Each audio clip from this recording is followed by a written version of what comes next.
കോതമംഗലത്ത് ആൺസുഹൃത്തിനെ വിഷം നൽകി കൊലപ്പെടുത്തിയ കേസിൽ പ്രതി അധീനയെ പോലീസ് കസ്റ്റഡിയിൽ വിട്ടു. 2 ദിവസത്തെ കസ്റ്റഡിയാണ് കോതമംഗലം കോടതി അനുവദിച്ചത്. കസ്റ്റഡി കാലാവധി പൂർത്തിയാക്കും മുൻപ് പ്രതിയെ പരമാവധി ചോദ്യം ചെയ്യുന്നതിനോടൊപ്പം തെളിവെടുപ്പ് നടത്തുവാനുമാണ് പോലീസിന്റെ നിഗമനം. പ്രതി അധീനയെ കോതമംഗലം കോടതിയിൽ ഹാജരാക്കിയ ശേഷം കസ്റ്റഡി അപേക്ഷയിൽ വിശദമായ വാദം കേട്ടാണ് 2 ദിവസത്തേക്ക് കസ്റ്റഡിയിൽ വിട്ടത്. മാസങ്ങൾ നീണ്ട ആസൂത്രണത്തിനൊടുവിലാണ് അധീന തന്റെ ആൺസുഹൃത്തായ അൻസിലിനെ വിഷം കൊടുത്ത് കൊലപ്പെടുത്തിയെന്ന് പ്രാഥമിക ചോദ്യം ചെയ്യലിൽ തെളിഞ്ഞിരുന്നു.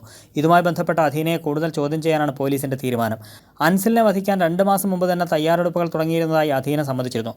സംഭവ ദിവസം വീട്ടിലെ CCTVയുടെ CDR എടുത്തു മാറ്റി ദൃശ്യങ്ങൾ നശിപ്പിച്ചു. ജൂലൈ 31 പുലർച്ചെ അൻസിൽ വീട്ടിലെത്തുന്നതിന് മുൻപ് തന്നെ CCTV ക്യാമറകൾ ഓഫ് ചെയ്തിരുന്നു.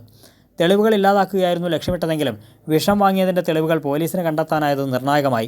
പുലർച്ചെ വീട്ടിലെത്തിയ അൻസിൽ കുടിക്കാനായി വെള്ളം ചോദിച്ചപ്പോൾ ശീതളപാനീയത്തിൽ വിഷം ചേർത്ത് നൽകുകയായിരുന്നു. വിഷം ഉള്ളിൽ ചെന്ന് അവശനായപ്പോൾ അൻസിൽ തന്നെയാണ് സുഹൃത്തുക്കളെ വിവരമറിയിച്ചത്. അധീന വിഷം നൽകിയെന്ന ആംബുലൻസിൽ വെച്ച് അൻസിൽ ബന്ധുവിനോട് വെളിപ്പെടുത്തിയതും കേസിൽ നിർണായക വഴിത്തിരിവായി.